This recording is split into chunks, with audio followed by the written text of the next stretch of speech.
what really happens after death is just a transition to the next experience, which is life, rebirth. So many people claim that, a grandfather died and then a child was born. So maybe, the soul of the grandfather, it came back as a child. They say that during cremation, where the smoke goes will tell you where the soul goes. You meet people, you meet souls who had been waiting for you for years. There are a group of souls which are very close to each other, and they take birth during the same period.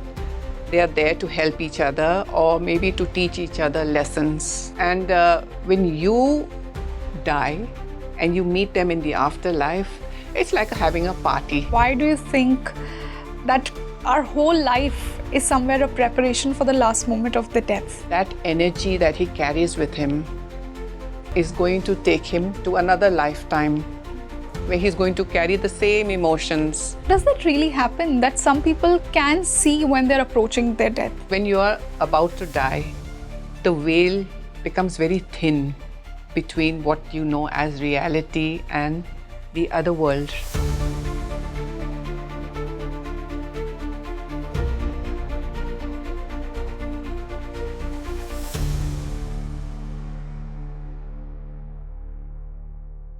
Hello and welcome back to your favorite spiritual podcast, Speaking Tree, and this is Rangoli Sharma with you. Another day, and I've brought to you another exclusive episode of our English series, Mystic Mind. There are certain concepts in life which we do not have a clear idea about. One of them is death. What happens after death? Where does our soul go? What happens in the afterlife? How does our soul chooses to reincarnate? How does it chooses our parents, our siblings, our partners, our friends, and every deep connection that we experience in this life? In today's discussion, we've talked upon death as a protagonist and how it is not the ultimate destination, it is just a stoppage for the transition on the journey of our souls. And for this special episode, the guest who has joined me today is a past life regression therapist, an NLP practitioner, and a spiritual coach. I would like to welcome Tertia Sandhu, ma'am. Ma'am, welcome to Speaking Tree. Thank you, Rangoli. Pleasure to be here. Ma'am, our pleasure. And I think, death is one such topic, as I said in the introduction, that is not very clear. We really don't know what really happens after death. What does your study of past life regressions tell you that what really happens after death? Where does our soul go? Death is not actually what it's made out to be, nothing to be scared about, and it's not the end of everything. Okay. It's just a transition to the next experience, which is life, rebirth. So according to our Buddhist teachings, death is something that is inevitable, as life is. Okay? And once you die, it's just that you are still there, but your consciousness is there, but your body is not. And you're there fully in the mind. And it takes a while for the mind to realize that it does not have a body. But in a few days, they say maybe in few days or weeks, the mind gets used to its transition period. And then it also starts, going back to its old habits. Like if it was very fond of certain individuals in the house, very attached to them, it would want to come back again. It would think of them. And it was, if it was also maybe attached to certain of its things, it would be really angry if somebody else were to touch those items. Really? Its possessions, right? That's according to the Buddhist teachings. And so that's why they say you have to detach, detach from possessions, from people, and have no desires left, because desire brings you back into the earthly realm. Now, what we believe in our culture is after death, the soul just lingers around the house for 7 days. Really? And so, yes, for 7 days, it just lingers around the house and it doesn't know where to go. And sometimes it doesn't realize that it's dead. And so a puja has to be done during those 7 days. And everything that the person liked in this life or used in this lifetime, like clothes, toiletries, stationery or crockery, cutlery, the bedding, everything must be donated. So our people, what they normally do is they purchase all the items and they pack them very nicely in baskets or suitcases or trunks or whatever. And they donate these items to the monks who come to do the rituals so that the person is not wanting in anything and can live peacefully. Okay. Yeah. And then after maybe the 9th day, then a cleansing puja is done to tell the spirit that it is no longer welcome in the house. Because sometimes souls try to return if they're too attached to the family or to their possessions. So during this puja, they read a very special mantra is recited by the monks. And they do it in a booming voice. And they have certain articles in front of them, like stones and some certain plants, water, and 7 balls of thread. And these are blessed by the monks. And during this time, only the elders are invited. No children are allowed to attend this puja. So during this puja, the monks tell the soul that you are no more on this earth and you have to go on your journey and don't come back into this house. Okay? So then after the puja, all the articles are kept in the garden, the water is sprinkled around the house, and the thread, the 7 balls of thread, they are taken out, pulled together and tied around the whole house and around the compound and the main gate. So that prevents the soul from re-entering the house. Yes. And in certain cases, if there is a break in it, that means the soul has come back. Ma'am, you said that soul is on its journey after the death. But so many people claim that, a grandfather died and then a child was born. So maybe, the soul of the grandfather, it came back as a child. So does that also happen? There are so many cases where the person has returned to the same family. So like they say that during cremation, where the smoke goes will tell you where the soul goes. How? If the smoke, if the fire, the smoke rises up, it means that the soul has attained liberation. Okay. Straight up. And if it goes to east, west, south, north, wherever, that means the soul has taken birth in that direction. But if the smoke goes towards the house, means the soul is going to be reborn in that same family, in the same house. Okay. That's according to what our people say. Talking about afterlife, we discussed.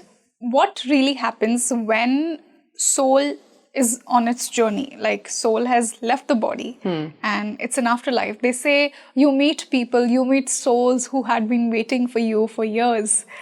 What really happens there? You're talking about the afterlife. Yeah. Yes.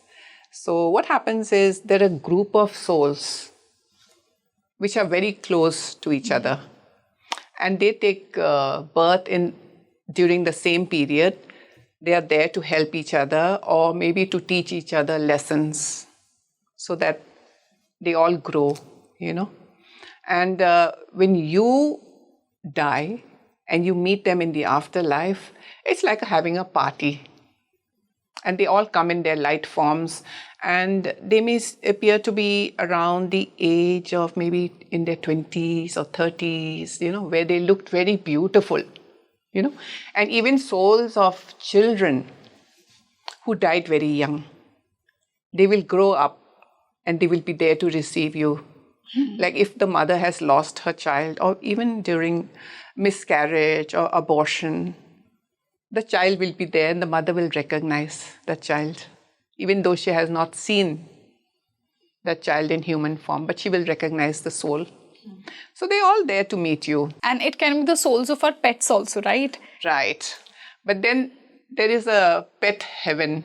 They call it a pet heaven. When you go, and the souls of your maybe dog or cat, they come to receive you. So that's what they say. Ma'am, as we discussed that there is a sort of a soul review, like what have you done in this life? It is shown to you. Right. How does that happen? I want to know the details of it. So when you go up to the different dimension, the higher dimensions, you meet with your spirit guides, the masters, and you are shown your life review. And there's no one to judge you. You just see everything, like whatever you have done since the day you were born up to the moment of your death. You will see everything. And each and every action or thought of yours will not only have an impact on you, but it will have a ripple impact on others as well.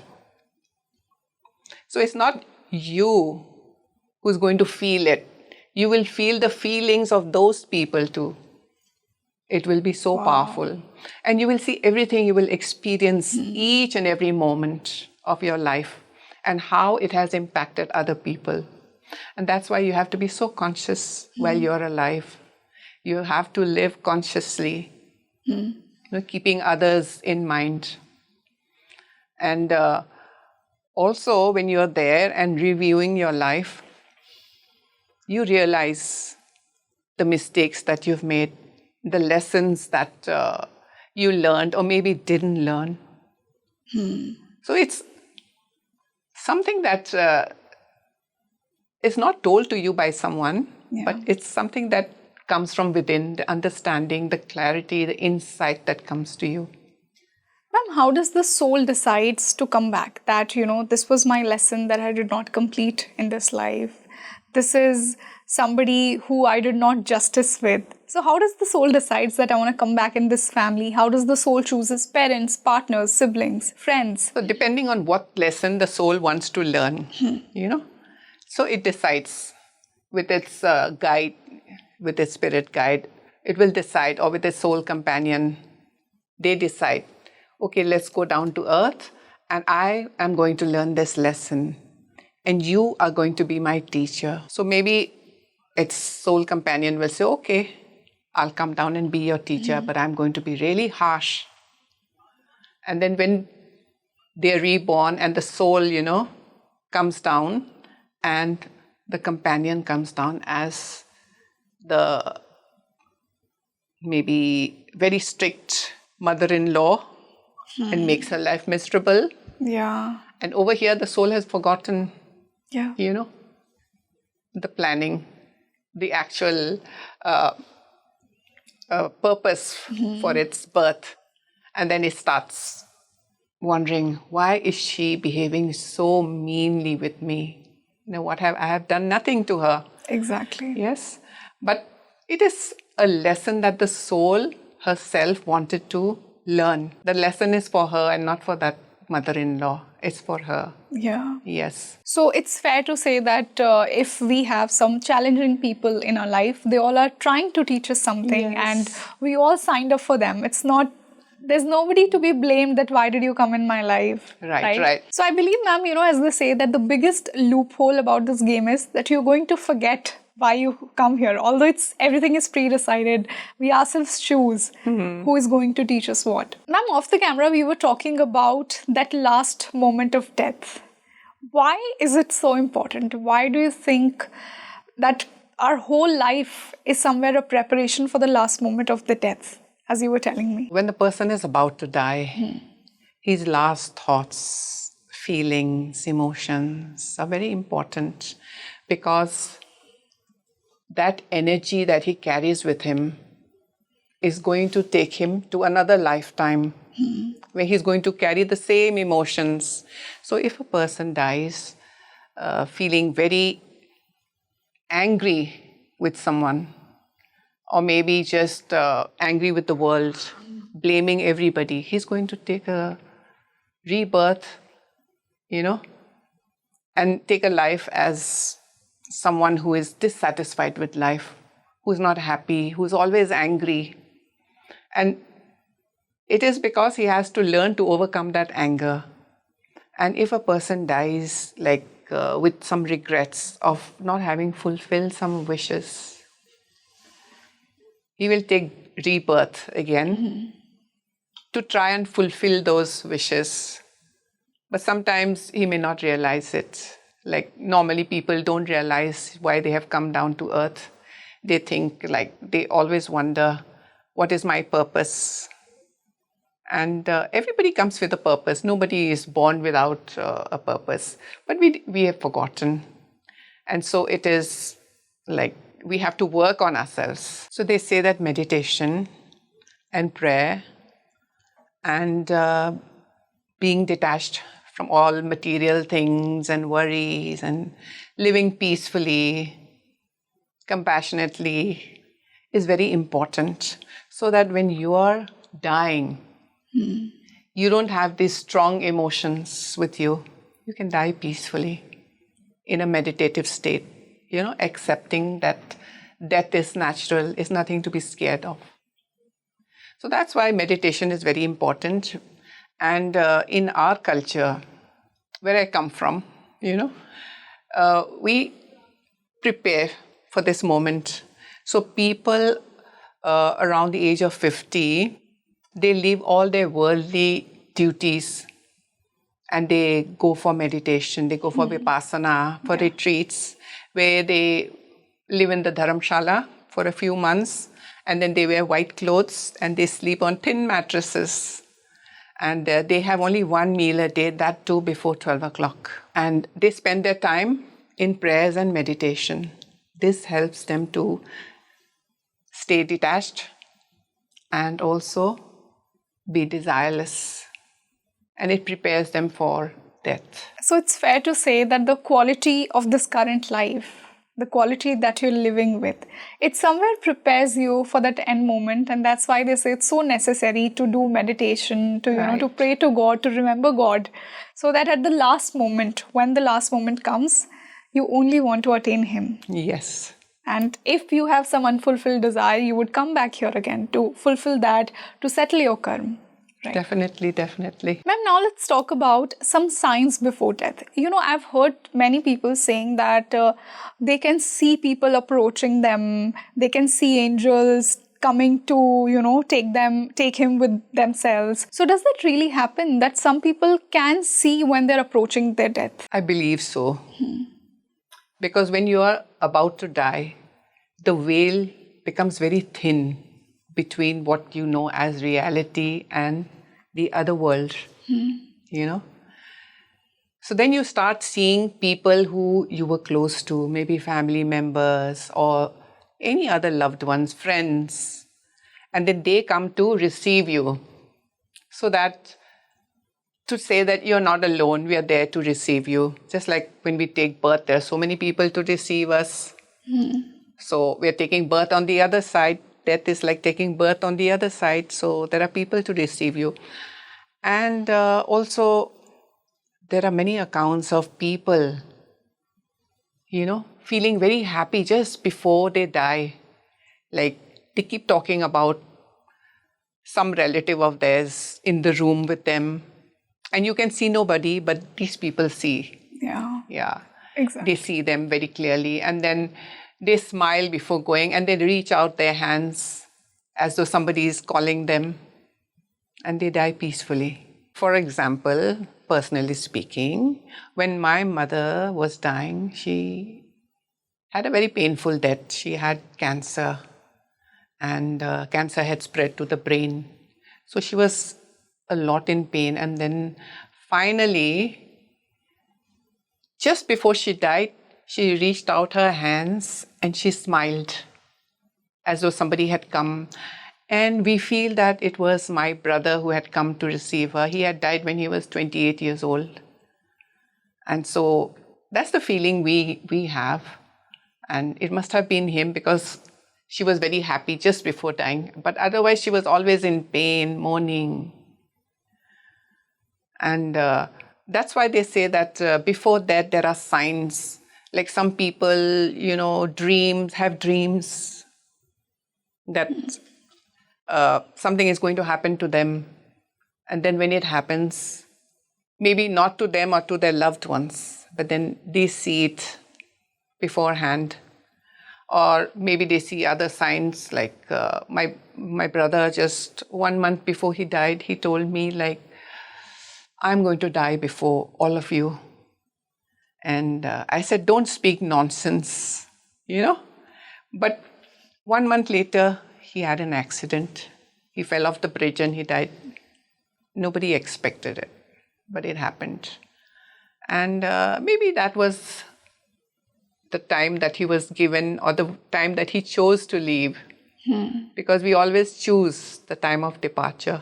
Yeah. And there are many exit points in life, and then we don't take them. Maybe you might have a very bad accident, but you don't die during that exit point. And you carry on. Maybe something else happens in the other exit point, but you don't die. And finally, when the real time comes, then you die. With all due respect, I'm asking this. What about accidental deaths, and what about tragic deaths? There the soul doesn't know that it's going to approach death. The soul doesn't know. It's a little confused. And but the soul had chosen at the time of death and the manner in which it would die. But when there's an accident, the soul is confused. And so it just wanders around for a little while. And there are special prayers in Buddhism that you can chant for the soul and tell it that it's dead and that it should move on into its next level of existence. Yeah. Just to give it peace and some clarity. Yeah, so that it can move on its journey and do not get stuck here. Yes. Because as you said, it's in shock that what just happened. It is in shock. Ma'am, as you were telling me, the direction of the smoke, when you were describing me that, it also decides where will the soul go. What I have read is there are chakras in our body. So in Hinduism, it's being said that you give up on your life force from certain energy centers from your body. Right. Is that true? And how does that happen if it's true? So the life force is according to the way you have lived your life, It will exit from that point. If your life was one of greed or just insatiable hunger for material gain, so it will exit from the lower areas, lower chakras. Yes, the lower chakras. So, and if you have been living a good life, doing your karma, dharma, whatever, it will exit from the higher chakras. And the most preferred chakra is the crown chakra. Yeah. Because that's where you will attain liberation. Yeah. They say that's where you meet God. Yes. That's how you connect with God. So, when the body is lying and people are surrounding the body, it is common to tell people not to sit or stand at the foot of the bed where the person is lying, where the dying person is lying, because the energy might be attracted towards that person, towards that direction. If somebody is there and talking to you, all your concentration is below, so your life force might exit from that area. So they are asked to stand behind the person, but not behind the crown chakra, but on the sides, so that the life force might exit to the higher chakras. Okay. And go to favorable realms, like the God realm, the demigod, the human realm, and not to the animal and the, hungry ghost and the hellish realms. So is it like the loks that they talk about in Hinduism? So I want to know more about these realms that you just talked about. There are 6 realms according to Buddhism. And there's the godly realm. And we have the demigod the demigods, and then the humans, which is, of course, considered the best realm if you want to grow spiritually. It is the only place where you can grow spiritually. And then we have the lower realms, which is the hungry ghost realm or the preta, and then there's animal realm, and then the hellish realm.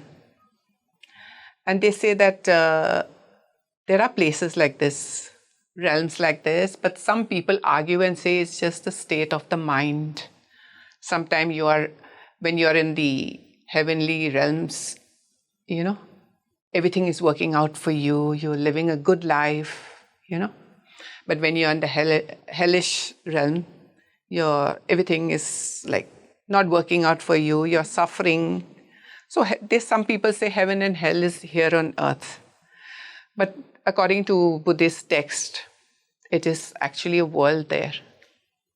And the godly realms are not really preferred if you want to attain nirvana. Really? Yes, because when you go there, the gods are living in such luxury and such power that they have no desire for spiritual growth. And they have no suffering as well. They have no suffering. Everything is there. They're very complacent. But the demigods also, they're jealous, they're fighting, competing with each other for power, for glory. And humans, of course, we know there is good, bad, you work out your karma, and everything is like in balance. And then the animal realm, they live in their instincts. Yeah. They only know thirst, hunger, and they don't have the consciousness that we have. And the hell they talk about is suffering. Everything is suffering, and it's eternal. Like, you cannot come out of it. Yes. And ma'am, as they say that Devi Devta, even they want to come and experience this human life, Right. as you said. Yes. Because they want to experience that how is it to be a human. Because humans have so many emotions. Yeah.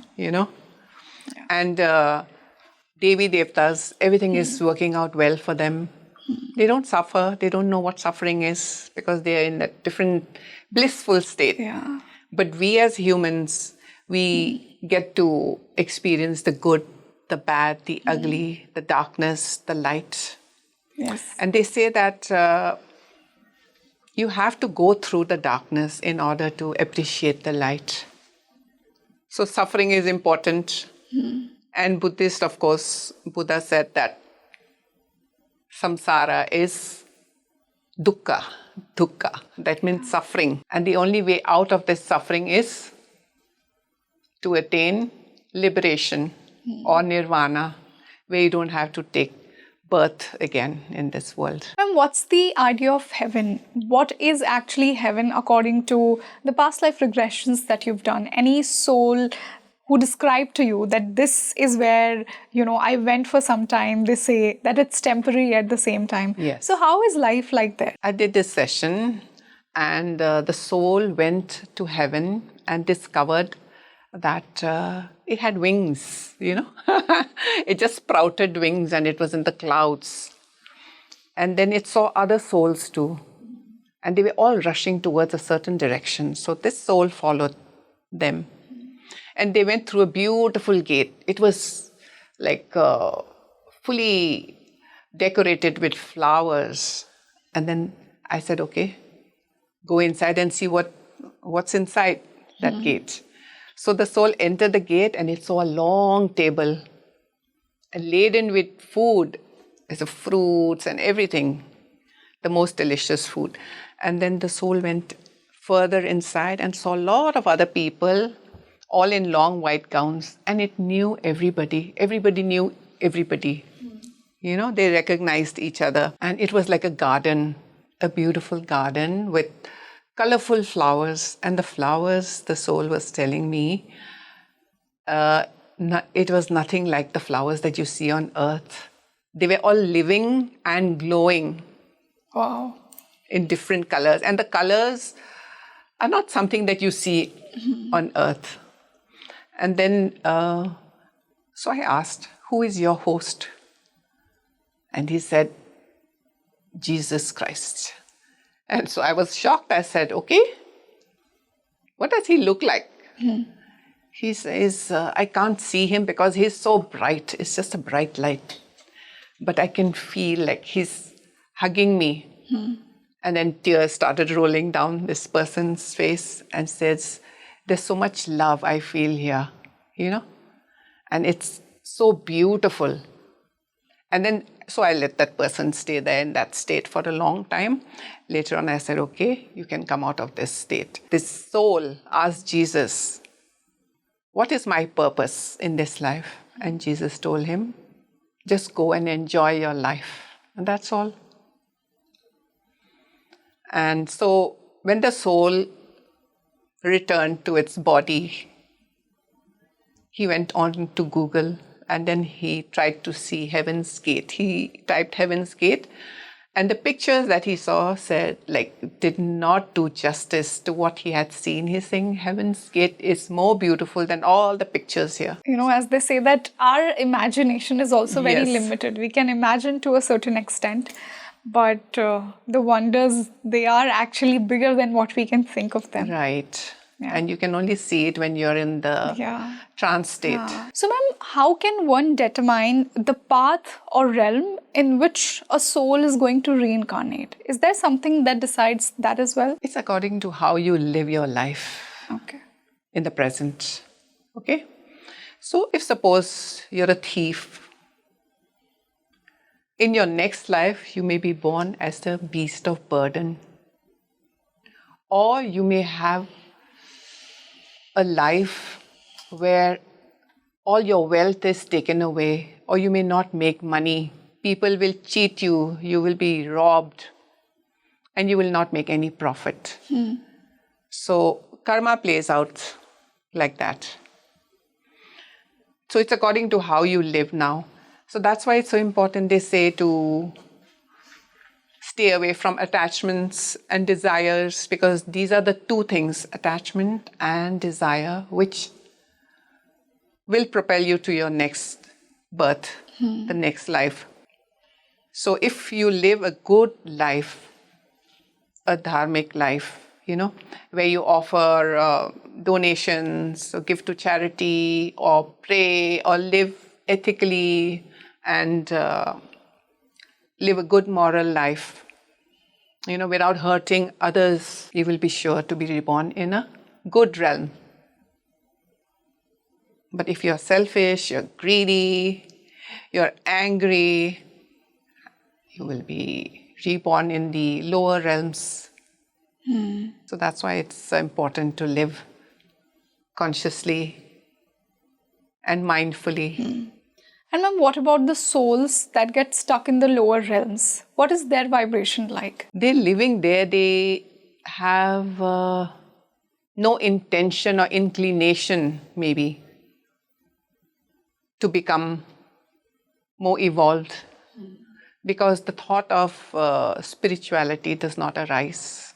They're still stuck in that lower vibration of just surviving. They're in that survival mode, and maybe greed has got the better of them, or they have this desire for things that will not uplift them. Maybe they are consumed by lust, and so they remain there, or addictions. Ma'am, they say that death with dignity is a blessing. How can one die peacefully? I know this is not something one can willingly prepare for, but we sign up how we are going to live, when we are going to get born. And at the same time, we also decide the time and date of our death. But is it possible to die in a certain way? Because we talked about how we can consciously work upon the quality of our life. Yes, and that's very important. Death takes everyone by surprise. Yeah. Yes, everybody thinks it's not going to happen to me. We go to so many funerals and we cry, and the next day we forget about them. Yeah. Nobody thinks that death is knocking on their door. They just keep on amassing more wealth, and then they go about their business as though death is far away and it's not going to happen to them. But if you think consciously and maybe if you are more spiritual, you will realize that death is a fact of life. And you have to prepare for it. And the only way you can prepare for it is by living life in a manner that when death comes, you are not afraid.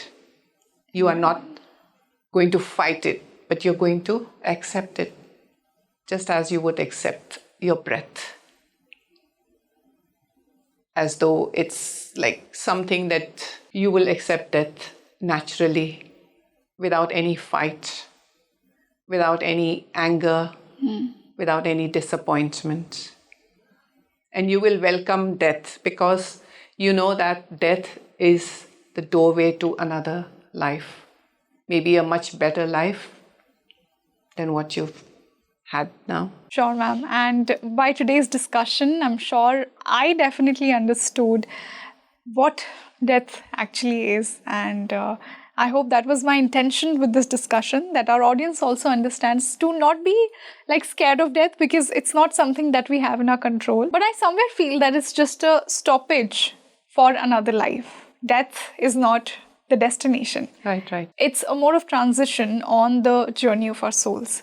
So thank you so much, ma'am, for joining us today. Thank you, Rangoli. It was such a pleasure being here. Definitely, ma'am. And I'm sure just like your teachings enlightened me, it enlightened our audience as well.